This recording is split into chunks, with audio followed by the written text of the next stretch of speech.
J'entends ses potos dire à ce qui paraît tout va bien, mais qu'il connaît vraiment puisqu'il fait semblant de rien.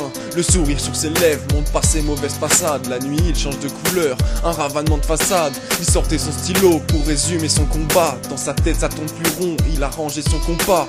Du haut de sa vingtaine, il finit parano, laisse ça tomber les teignes, oublie le mariage parano. On trouve dans ses mélodies sa confiance à accorder, mais finira la corde au cou, sa guitare désaccordée. Pourtant pas musicien, il chantait ses blessures, fredonnait sa vie de chien.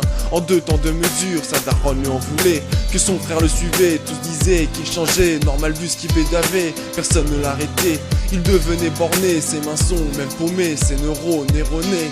Il voulait le pouvoir, désormais il pourra, mais ne pouvait pas savoir qu'un beau jour il pourrira. C'était comme un doudou, au visage angélique, ce que disaient les poufs, pour lui c'était pathétique. Heureux il sera peut-être, et c'est ce qu'on lui souhaite. Apparemment il est peureux, car au-dessus la mort le guette. Il voit les vautours tourner au-dessus de sa tête, peur de devenir charogne, puisqu'ici tout le monde leur jette. Personne pouvait penser qu'il baisserait les bras, il s'est toujours battu et se sentait plus fort qu'Ibra. Il y a aussi son boulot qui l'a poussé à bout, et y a pas qu'en déplacement qui finira au fond du trou. Il voulait tout stopper et céder à la tentation. Dans la vie tu peux plonger même après 7 en natation. Il avait beau dire non, on sait tout ce qui s'est passé. Son silence en dit long, mais la drogue l'a dépassé.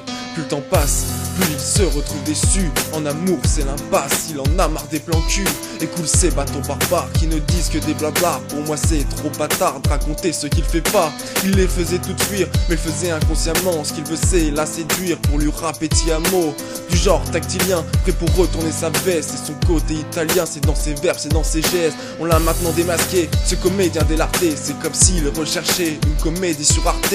Sa télé, sa mémoire, ce qui lui reste c'est les souvenirs. Il les revoit en blanc et noir, après l'espoir et les soupirs.